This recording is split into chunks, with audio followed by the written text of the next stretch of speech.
What's up, everyone? Welcome to the most positive pop culture podcast in the multiverse, Metalcore Nerds, the podcast that features members of your favorite bands as we explore their love of pop culture. I'm your host, Sean Mott, and this week I'm joined by Nick of Wiltwither. Welcome to the show, man. Hey, what's up? Thank you so much, bro. Really excited to be here. I'm so stoked to have you here. So stoked to talk a little about your new album and then Yeah. figure out what you're into. It's a lot. That's a lot. I'm into a lot. So Cool. Good. Same. So I can probably relate. Whether you return to the show or first time listener, thank you so much for tuning in. The best way to support the podcast, if you're watching us on YouTube, hit that like button, hit the subscribe button, comment, let us know if you've listened to the new Wiltwither album, what else you've been into as far as music, TV, whatever. And if you're listening to your favorite podcasting platform, subscribe there as well and leave us a 5-star review. Helps the podcast continue to grow, helps more people find the show. If you want your daily fix of Metalcore Nerds, you can find us on all social media at Metalcore Nerds. Pure Light. When I just first started hearing the singles, I had no idea this was a concept record. And then I read the press release when I got the early stream of it, and I was like, oh, whoa, cool. Because obviously concept records have been a thing forever, but I feel like it's kind of a rarity nowadays. I talk about this all the time, how I feel like the art of recording an actual record is lost a lot of the times. It's kind of just, a collection of songs. Yeah. And that whole kind of art of making an actual record and actual experience is lost. So as soon as I kind of read the basic premise, and then as soon as you start listening to it, and then there's like the overdub of the intro track. Yeah. I was like, oh, okay, let's go. And it sucked me right in. So for anyone who doesn't know the concept of Pure Light, the basic premise is it's an experimental government drug called Pure Light, and the name comes from a side effect that makes the test subjects illuminate. If you've seen the cover art, you can see kind of a little bit of a visual of that, which as soon as I saw the cover, I was like, this cover is so rad. Oh, dude, yeah. Love it so much. And then this drug encourages the subjects to open up about their thoughts and their experiences, and it creates a telepathic bond with each other. Now, this is like ripped straight from like a movie or a limited series or a TV show or something. So how did you come up with this concept? I'm a big like TV and movie nerd, obviously. Everything that we've done as Wiltwither has been a concept, like from our very first EP way back in the day to every single that we've put out. We've been like hinting towards it. We haven't been super upfront, on socials or anything, but everything is a concept. It always kind of has been. And for this record, I really just wanted to write about something very drastically different than we ever had before. We started our roots as a metalcore band writing about the classic, like, I hate myself, I'm depressed, I want to die. Like, totally get it. I mean, I was the one writing it. So, like, we started there, and then we did a couple of singles. Our first EP was there. We did a couple of singles elaborating on that little story that had been unfolding from the house I lived and died in. And then we got into Wallpaper, and that was the first step outside of myself, where I was like, I really want to do it something based on like another work, and that's based on a short story by Charlotte Perkins Gilman, also titled The Yellow Wallpaper. And then going into this record, we knew after the EP that we wanted to do a debut record, and we knew that we wanted to get this story to a different level than we ever had before with music. And that led to also just the lyrical concept of like, I don't want to write about anything I've written before. Like, I can talk about depression. That's still something that we actively deal with as humans. But like, geez, last time I read about depression, I was like 18 years old and 26 now. I have a very different viewpoint on what that looks like and what that means, and then I kind of started diving into what I was really interested in at the time, which was like, I'm a big fan of like Mr. Robot. I'm like always thinking about that show. Like, Sam Esmail is so crazy, and I really liked how largely important the story of that show was, but it's so like under wraps. Like, everything is like, nobody in the public of like that world understands anything going on in the actual events of the show for the most part. That and like Midnight Mass. I'm a big Mike Flanagan guy, and like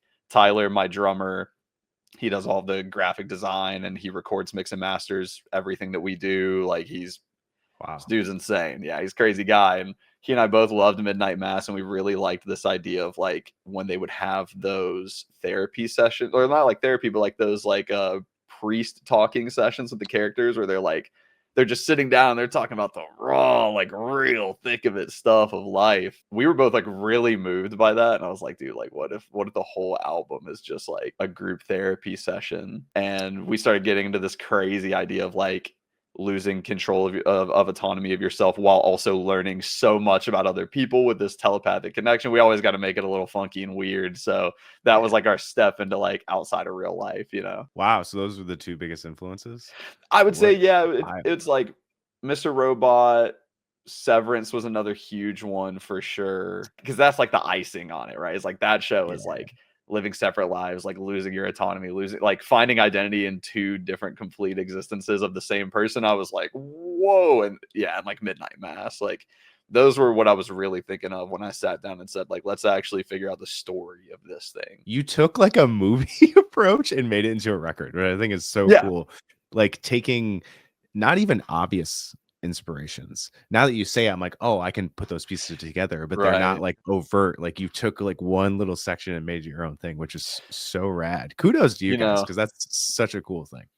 thank you so much. Yeah, and that's our big thing is like we want to keep artistic integrity. Like we're so nitpicky with ourselves, and like I can at least speak for myself. I have like big imposter syndrome, so like half the time just existing, I'm like, dude, is anything I'm doing even original? Like, but that's always the integrity is like, how can we be inspired by this one nugget of something we really enjoy, and then pull that into our music? And Tyler and I especially are just, I mean, everybody in the band, but we're really on this big kick of pulling resources and influence from anything that's not metal. And that could be music, that could just be media. So like I just watch movies and I'm like, oh dude, I could just think of so many lyrics around this stuff, you know? And we're talking Yeah. about doing short films and some stuff around the stories. Like Ooh. like we really want to push the boundaries of like how people consume media with music. So we're Yes. gonna try and get into some funky stuff here soon. That's the eventual goal. That's awesome. I hope you guys Yeah. do some short films because I want to watch them. Yeah, thank you. Thank you. The whole iconography of Pure Light and like the album art, was that kind of just from your guys' brain, like going back and forth, or how did you come up with that? Like, Tyler, he came up with like an original design that was like super colorful because you know there's the whole concept of the colors and the emotional vulnerabilities and all that stuff displayed within the record. And there was like this really weird colorful, it looked like a early 2000s like Danza album art thing, and it was like this idea of okay, like the first person like emitting this illumination effect. We really liked it, but it was like, oh, this is pretty out there. Like this is kind of a lot. And he ended up making this other one, which is the official one. And I don't know, I had this weird reaction when he showed it to me because like it really did pull me another huge influence that this album art really evokes for me because we had a conversation about it and then he made the art was like we had watched Hereditary, and it was the scene where she goes to that group therapy session. She's like talking about wow, her family, and she's like, you know, my brother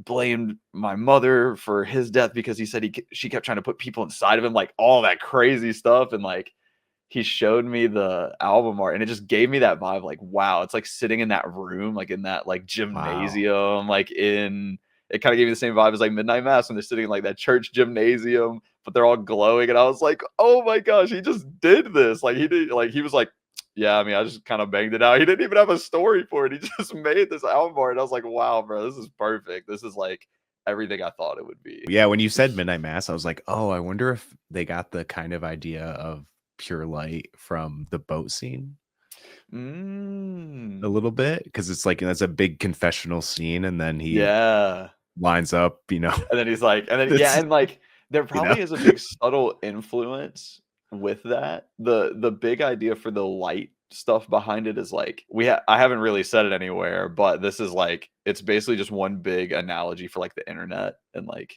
social media and stuff and like okay, how technology is affecting our society. Like not anti-internet, obviously, pretty big internet guy, but yeah, it's yeah, it's just getting to this point where it's like the height of our innovation. I feel like it like reveals our most primitive nature a lot of times. yeah. And that's like kind of the overarching idea of like what this is talking about. This telepathic connection is like, you know, internet is technology connecting us in a way that is like so raw and so vulnerable, but it's like it's almost a question like, do we need to know as much as we do about each other all the time, you know? I usually kind of pinhole it to pop culture, but it goes across the board. We know too many things. And that's not the problem Yeah. is knowing too many things, is that we know too much information of things we don't understand.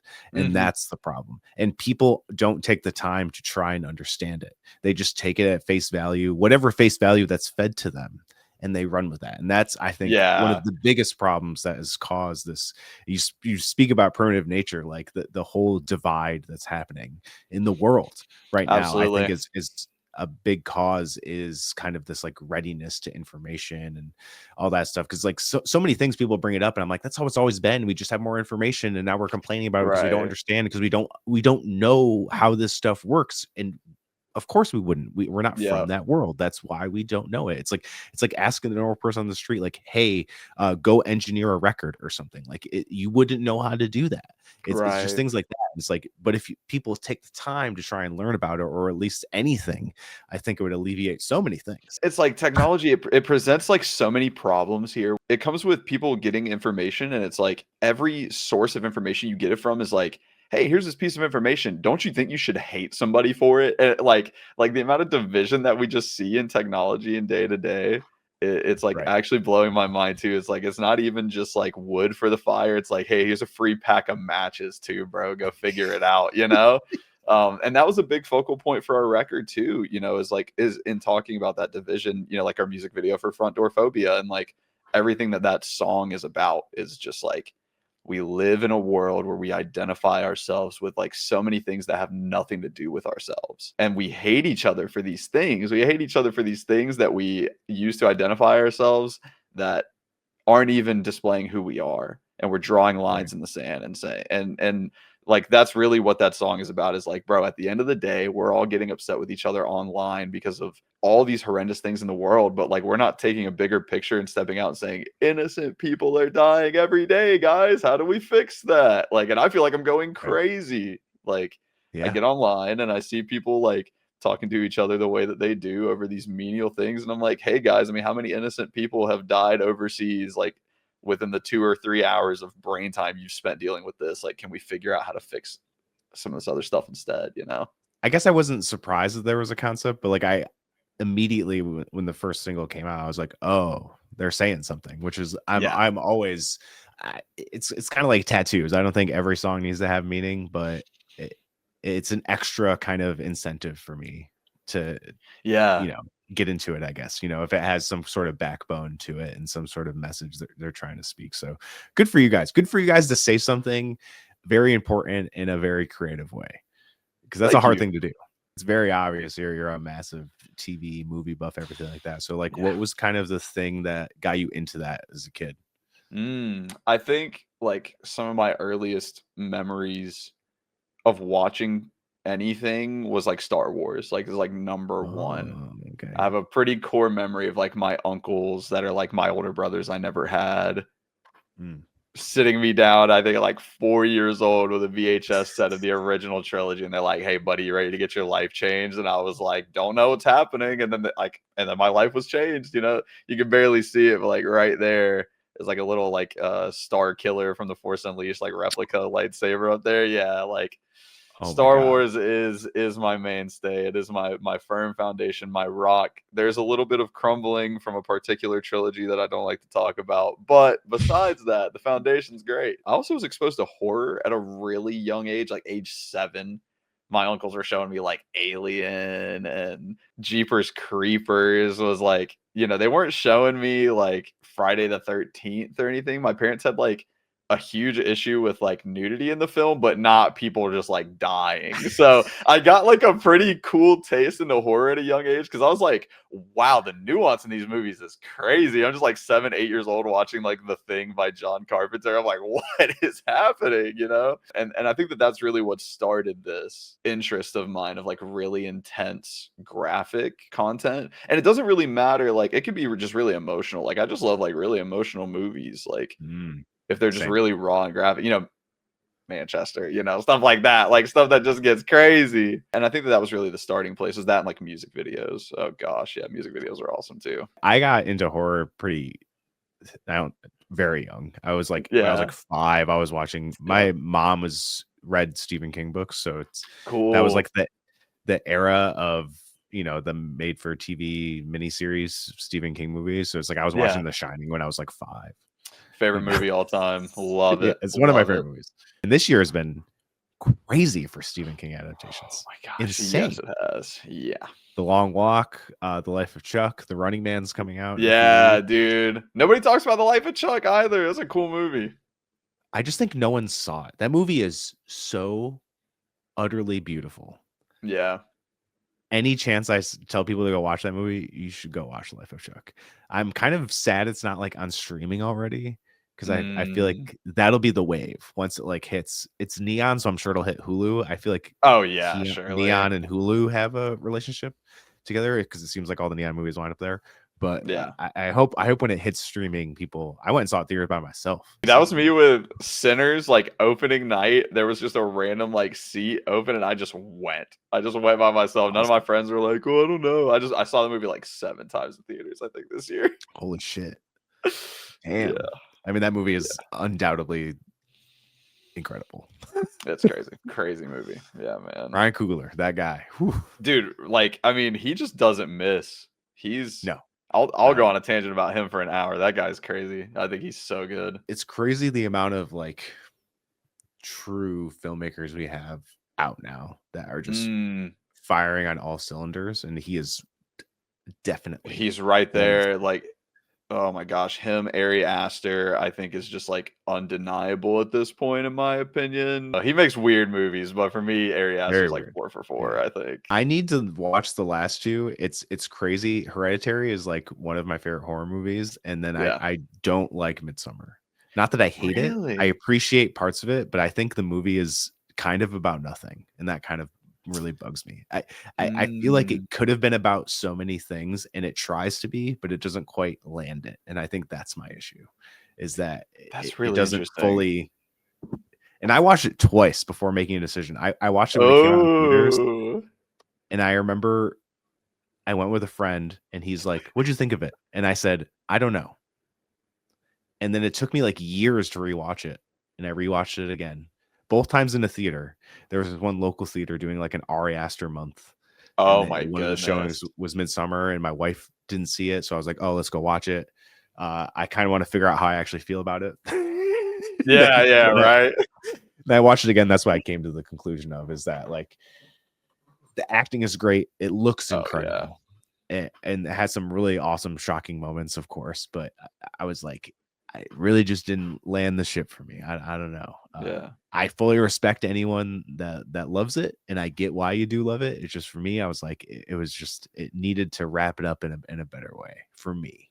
That's actually really interesting. Like, because I felt that way about this might be a hot take. I felt that way about Nosferatu. Like, I was like, wow, this is the most beautiful, pristine looking like Lamborghini, and then I get inside of it and there's no car, and I was like, oh, because I just like, I don't know, I felt like that movie shorted itself so hard by Robert Eggers saying, I'm just going to fully adapt a story from the 20s, and I'm not really going to put any spins or twists on it at all. We're just going to tell this thing faithfully.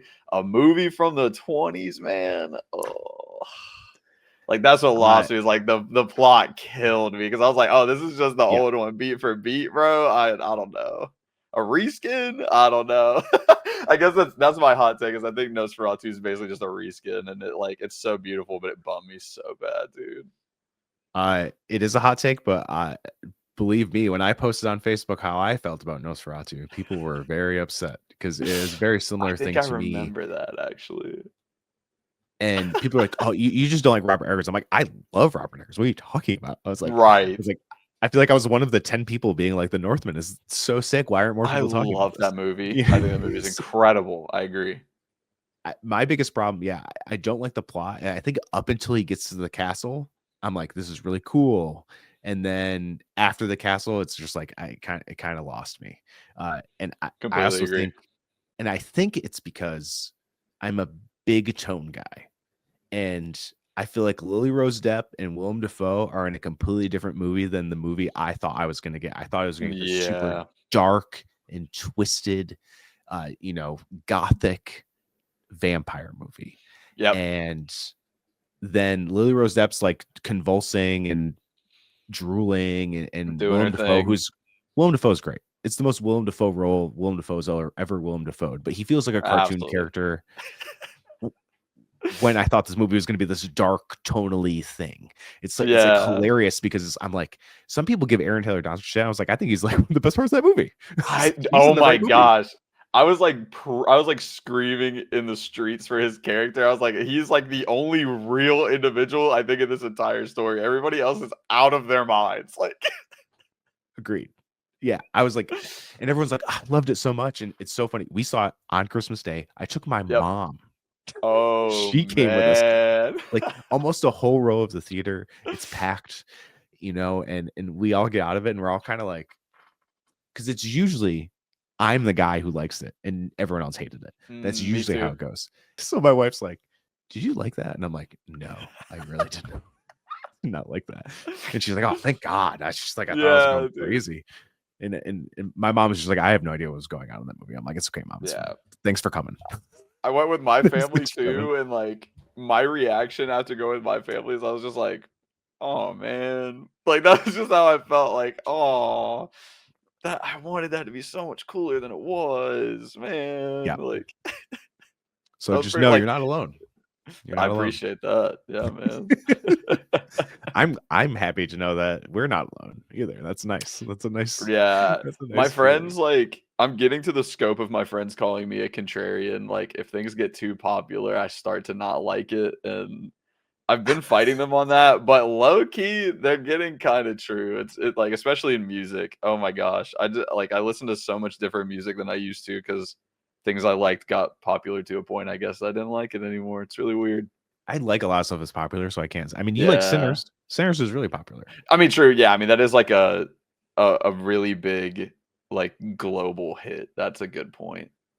I love. It was an original movie. I love. Those are my favorite 2 movies of the year.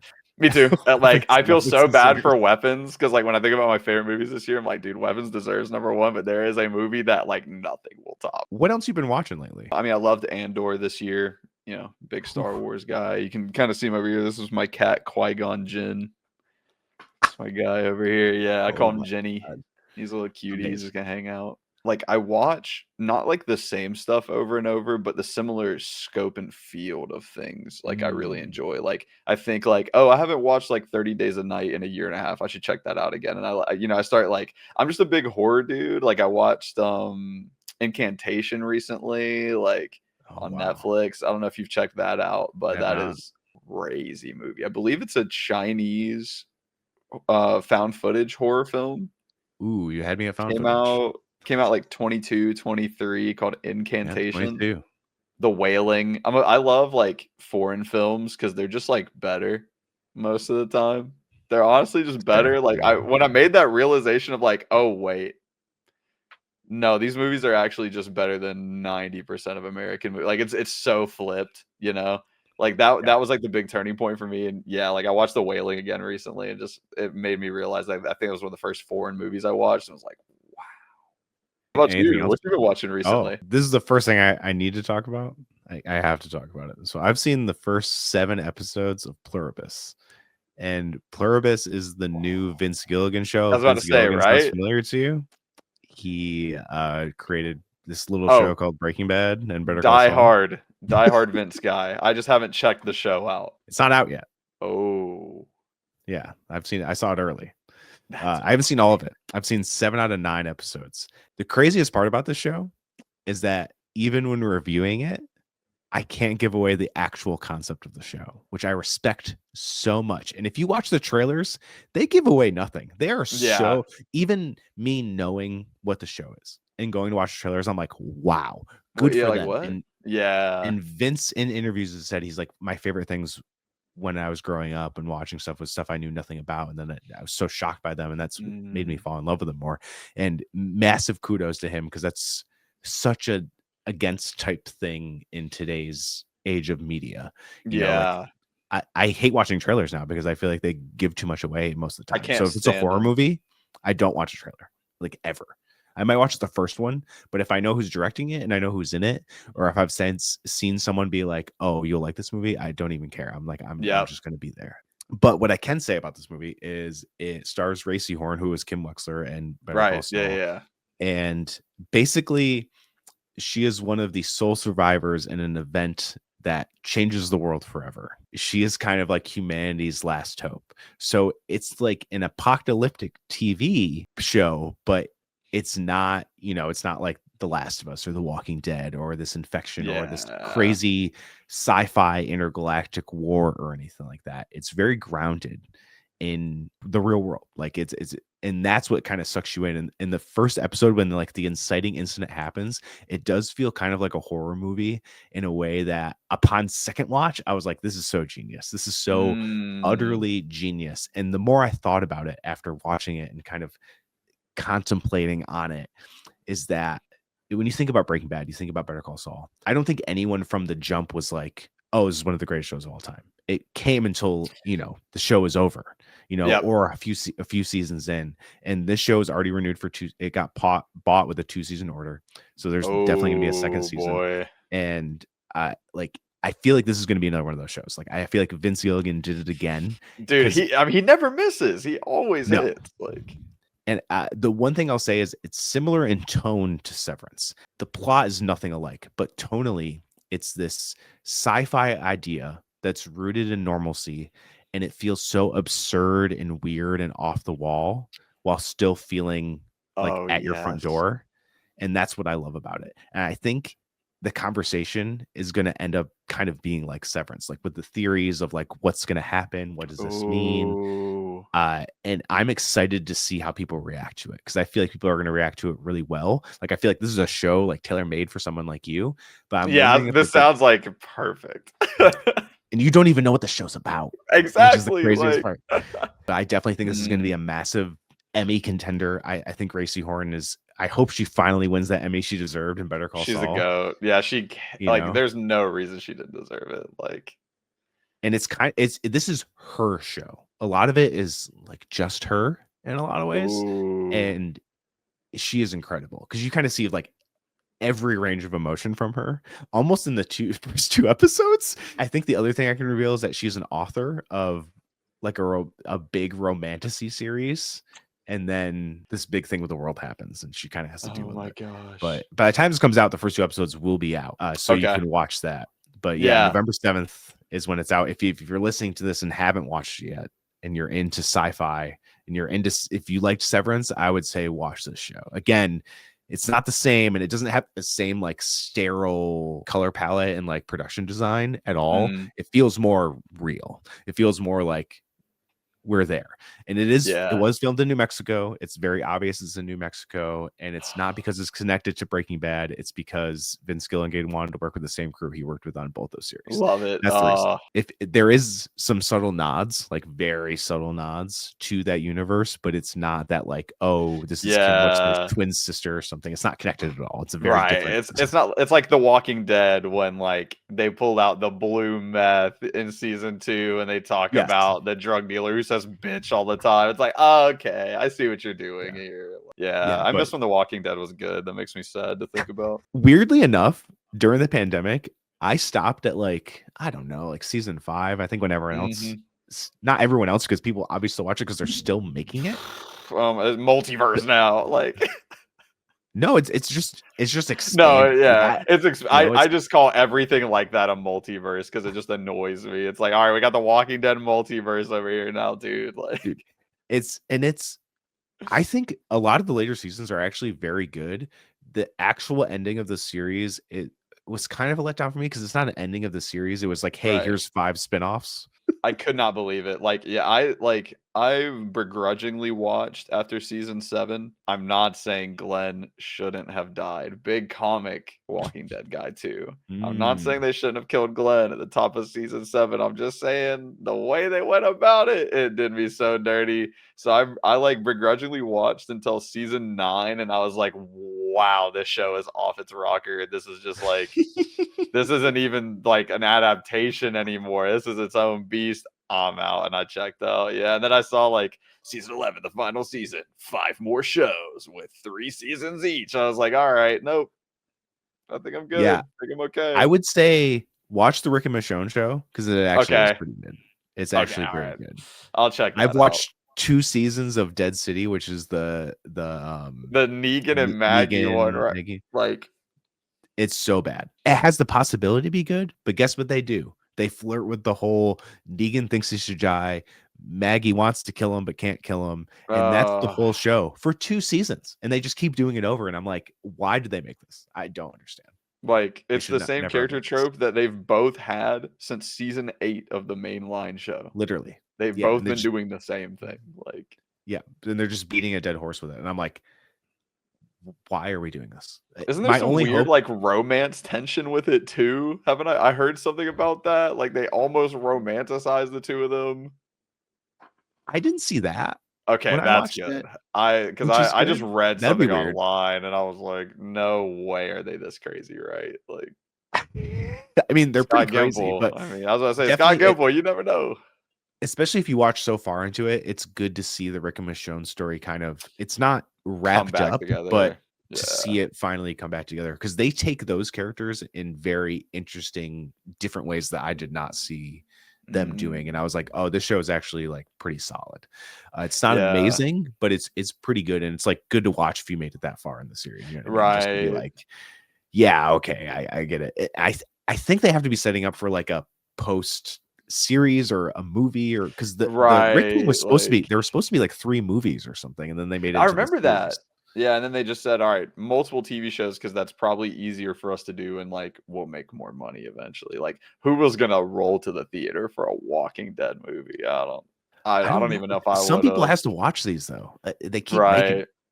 So it's like crazy because they're like, how do they keep making it? I was like, people have to watch them or they wouldn't keep making it, you know? Right. It's yeah, I mean, that show's just a big what if for me, because it's just like, what if Frank Darabont never left? Like, what if he just stuck around and like got to fulfill his vision with all that stuff? What if Robert Kirkman was still involved? Like that too, you know, maybe the guy who started it. Yeah, he's off in Invincible now, though. Yeah, you look at Invincible and you're like, wow, okay, a dude who took his own work and made it better. Okay, cool, good for you, buddy. Like, it does actually shock me how intentional they are with that show. It's really cool. Yeah, that show is, I feel like it's weirdly slept on, because you would think like the anime crowd would like adopt themselves to it more, but they really haven't. Like, no. I don't see a bunch all my of friends who love anime, I'm like, you should watch Invincible. And they're like, oh yeah, I thought about it. I'm just gonna watch these other a million anime series, and I'm like, come on, watch it. It's good. Yeah, I wonder if it's like the Western stigma thing. Like, maybe it's anime fans are like, oh, West, I'm just like out, because I used to be like a huge anime kid in middle and high school and stuff. Like, and so I guess I could see still being in that, because I was that way for a while. I guess I could see that. Like, there's a brief time where I was like, Atla's like the only good Western animation. I was one of those dudes for a while. I did watch this movie on Netflix too called House of Dynamite. It has Rebecca Ferguson, Idris Elba, a bunch of like Greta Lee's in it too, and it's about the U.S. facing a nuclear missile threat. It's shown through, I think, 3 or 4 different perspectives. Like it goes to a point and then starts over from a different perspective, which very Weapons-esque in a way. I love that kind of storytelling. I'm a sucker for nonlinear storytelling. Like, once you have that, I'm already like halfway in the door. It just has to be like pretty good after that, and I'm sold. It first follows like the control floor of like threats to America in the White House. You see the POV of the president, which Idris Elba plays the president, which is sick. Oh, and then another one's like I think the secretary, or like the Secretary of State or Defense, or one of those positions. And Catherine Bigelow did it, and the ending is pretty wild. It's a ballsy. Really? Yeah, I saw like a trailer. I've heard good things of that. I've just been so bad, like, thinking about this album and then Sinners and Weapons coming out. I've been so bad about checking out newer stuff. I want to see the Black Phone too. I'm pretty interested in like this idea of Freddy Kruegerizing it. Like, yes, Same. I need to see it before I give yeah, I'm down with this idea, but I am interested enough to check it out for sure, I think. I remember when they first announced Black Phone 2, and I was like, "What? Yep, me too. What do you mean?" And then I saw the trailer, and I was like, "Oh, okay, that could be cool. I'm in for Yeah. that." But Like, I I haven't remember seen any of seeing the the. announcement, I was like, did Blumhouse forget that they killed the guy in the movie?" I was like, "Is the kid gonna become the grabber now?" I was like, "What's going on here? Yeah, you know? What's happening?" It reminded me of, like, because I just recently saw Misery, and it just kinda reminded me of when she's like, "Oh, yeah, well, I mean, you could just write that she didn't die, and it's fine." Like, it just made me think of that, like, that's how these people think sometimes. It's like, yeah, I mean, he just didn't die though, right? Like, obviously he did in the sequel, but that was my Yeah, initial thought. Is like, wow, are they really just gonna be like, he was maybe within retcon an it. inch of his life, but he got up? I don't like. Oh, they could have done that Yeah. actually. Yeah, they now that you mentioned that, they definitely could have done that. I mean, Yeah, somehow Palpatine returned, bro. Anybody like we get excuses anywhere yeah. nowadays. You got to play Fortnite to figure out how.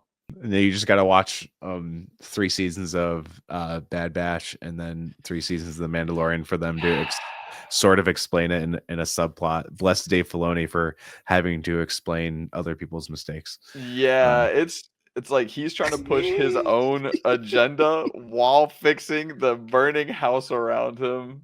yeah. He's been, Mhm. have you been noticing the Dave Filoni hate recently, where people are just Oh, like, it's been oh, the he's last few just years. yeah, it's like Yeah. he's just sticking his OCs everywhere, and I'm like, look, guys, I get it. I'm not really that big of a fan of the Mandalorian itself anymore. Look at what like everything that he has to write has to build towards the sequel trilogies. He's cooked. Yeah. He's cooked. Like Mhm. he can't like we can't do the whole world between worlds and just say, "Oh, that didn't happen anymore." Like, if somehow Palpatine returns, somehow we could also just say it never happened, right? I'm sure you've seen the whole Hunt for Ben Solo thing that came Yeah. out with Adam Driver wanting to do a movie for the Yeah, sequel I did see trilogy, that, Steven Soderbergh being attached, and which so was many. Well, crazy to me. it's crazy that Lucasfilm's like, yes, let's do this, and Disney said no, especially because Disney's parks, it's all sequel trilogy shit. That's the thing is like this nerd bubble, people hate the sequel trilogy. Yep. Outside of it, people love this. Each movie made $1 billion. It's crazy, bro. I Like feel like I live in the Twilight Zone when I like walked out of the theaters watching The Last Jedi, thinking to myself, like, wow, I hated that. And like I had to sit for a week. It was just like, did I just hate Star Wars? you're the one with the other. I love that movie. I think it has its faults, Really but I love that movie. But we won't talk interesting. about that because that's like religion. You just don't if you just don't talk about it. If you It don't really, yeah, if you honestly, disagree, you just don't talk about it. I've been in enough conversations. Yeah, like we'll probably get started for about 15 minutes and then I'm just gonna go, no, no, no. Like, The Hunt for Ben Solo thing is the craziest thing yeah, I've ever seen in Star Wars fandom in the last 5 years because I've never seen the fandom be so unified in wanting it to happen, especially with most of the fandom not liking the sequel trilogy or not yeah. liking most of it. I think most people can agree that Force Awakens was a solid movie. I Yeah, think it most was it people was can. it was great. Yeah, I mean, it's kind of the same idea that we talked about earlier about just a reskin with Nosferatu. It was just a New Hope Yeah, it's a New reskin, Hope. honest to Yeah. God. Like, Yeah, that's for sure. fine. I love the originals. That's fine. I didn't Yeah. have an issue with it when it happened. It was really like, for me, the complete, like, I don't know. Like I said, When the religion, end politics, but Jake yeah. Skywalker, he ruined it for me. I couldn't do Jake anymore, man. Disney itself being like, "Oh, I thought he died." And I was like, Yeah, did he "Dog, in die? Star Wars where everyone comes back? What are you talking about?" All right. Didn't you guys say somehow? Yeah, like what? Circle And all the way back. Didn't you guys start this whole like yeah, just didn't the best part though, I saw some people making like edits of like Ben talking to Anakin in like the world between worlds, and like that's how he gets like a second chance with that. And I was like, dog, if they did a post sequel trilogy movie, and because Kylo Ren's my favorite part of the sequel trilogy, me bar too. none. He's the Like I only think good part, right? Like he's he's objectively. he's he's great. I mean, Finn could have been great, but I they was just just about to say Finn's fumbled potential is fumbled that so hard. They fumbled us hard. And I don't mind Ray, to be honest. I think Ray is fine. I just think she was the Mary dealt a Sue bad stuff card is with the like movie. so annoying, dude. Like Yeah. that Mary Sue stuff gets crazy to me. It's really not that It's bad. like, do you guys remember Princess Leia in there? What are you talking about? Come on. She could do It's anything. insane. Or Padme in the prequel trilogy. Like, come on. Yeah. Like, it's kind of been a Star Wars thing from the jump. Let's be real here. If they did that and they finally included the World Between Worlds in a movie, I would have like seeing it in I live would lose action my in mind. Ahsoka Yeah. was awesome. My problem with it is that one, Dave Filoni didn't explain it to anyone Nope. in the Ahsoka series. So it's like my biggest problem with Ahsoka, I like it for what it is because it's Rebels season 5, and I think Rebels is one of my favorite Star Wars thing. I think it's probably like Andor, Empire, Rebels, maybe. I don't know. Last season of Clone Wars is in there, you know. But I think Rebels is some of the best like overall storytelling in Star Wars. Like, Totally. it's so beautiful and amazing, and it's the only time I've like sobbed, I think, in Star Wars. It is I think anyone who watched Rebels knows what that moment is, probably, you know. That moment crushed me to in a degree where I even think about it, I'm like, I can't think about it. But the problem with Ahsoka is that Dave Filoni didn't explain anything. He's just like, yeah, watch Rebels or you're just going to be kind of lost. Like, they didn't really talk about Thrawn enough. They didn't really, talk about Ezra enough. Like, even when Ezra and Ahsoka reunite, she doesn't bring up that she went to the World Between Worlds when he's the one who saved her from it. I'm like, how do you not bring that up? What are you doing? What's going on here? It's not as bad, but it's kind of like the whole Leia and Chewie thing. Like, it's kind of like that. Right. Like, it's the same idea of like, bro, there's actually so much important pressing stuff that if these characters were like locked into their true thoughts in the moment, they would be talking about such different things than what the plot needs them to. And I think it's even more frustrating after seeing like what they did in Book of Boba Fett with like the Mando episodes, because those episodes are peak Star Wars, especially if you're like a Clone Wars Rebels nerd. Like, seeing that was the sugar Luke with the medicine, like and Ahsoka talking to each other. Like, you see conversations like that, and then you see what happens later, and you're like, what happened to that? It feels bad too because they're having to draw lines to the whole Jake Skywalker thing. So it's like Luke immediately after Return of the Jedi just immediately going to Grogu and being like, hey, even though I didn't do any of this stuff to just like save the galaxy, you got to get rid of all your possessions, bro. Like, you got to just like stop caring about everything. And I was like, whoa, where did this come from? He just completely became a Republic War Jedi. He just stopped all of a sudden. He just became this. Like, I think, isn't there like a lot of stuff with like Battlefront where he becomes like obsessed with finding like Jedi relics and stuff like that? I guess, yeah, like they did that, but like I have a hard time pretending any of that stuff is supposed to be taken legitimately serious. Like, when it's a campaign story in a game, like I'm like I follow the continuity. Obviously, I mean, Force Unleashed back there, right? Like, I'm a huge guy when it comes to like the extended universe, and maybe that's what burns me is like Book of Boba Fett is like, did I really need Boba Fett to become everybody's best friend and like the guy trying to fix town, bro? Like, because I remember reading like extended universe books about Boba Fett. I'm like, this is the scariest guy out here, actually. What people expected from that series is you see him come in Mando season 2. He's a full-on badass. You see that post-credit scene where he goes in, kills Bib Fortuna, and you're like, this is the series, let's go. And then you get the series and you're like, wait, what is this? We're gonna be nice, guys. We're gonna be nice. When I survived the Sarlacc, I became nice. And that opening scene, awesome. So cool. Oh my god. To see in live action. After the opening scene, I was like, let's go. This series give it here. Yeah, give it here. Yeah. And then you're like, what happened? And then the Mando stuff happens and you're like, this is amazing. And then it ends and you're like, okay, I guess. Yeah, dude. When he has that crazy gory fight with the Darksaber, I was like, this is the illest stuff I've ever seen from Star Wars in a long time. And then we get the Power Rangers with their spin moves and their space bikes. And when I realized I got to the end credits and it was like Robert Rodriguez directed the episode, I was like, oh, okay. It was mostly his show. Right, yeah. Favreau and Filoni like helped with it, obviously. Right. Yeah. I think he was hands off for the Mandos. But yeah, that was mostly Robert Rodriguez's show. I think it was his original pitch or something. I loved his movies as a kid. Why? Yeah, it's Star Wars. What are we doing? Like, I think it's kind of like a sequel trilogy thing too, where it's like there's things I really like about it too, but it's like that they really suffered from not having an overarching plan, which I think they have a plan now. It seems like, because we got the Mando movie coming out, and then Dave Filoni's movie coming after that. Well, after Ahsoka season 2, and I'm kind of interested to see how it kind of wraps up, and And like, Starfighter too, like, oh yeah, or whatever Ryan, that's called. that one's cool because it's post sequel trilogy. We don't have Yeah, to I'm deal like, with anything. I'm really excited. I'm like, okay, cool. We got like Jedi's back, and like I don't have to think about Raylo, because I meant to say that was like my biggest scare of like the hunt for Ben Solo is like, Mm, God, Raylos are gonna try and find so much purchase in this, and I like yeah, that'll happen.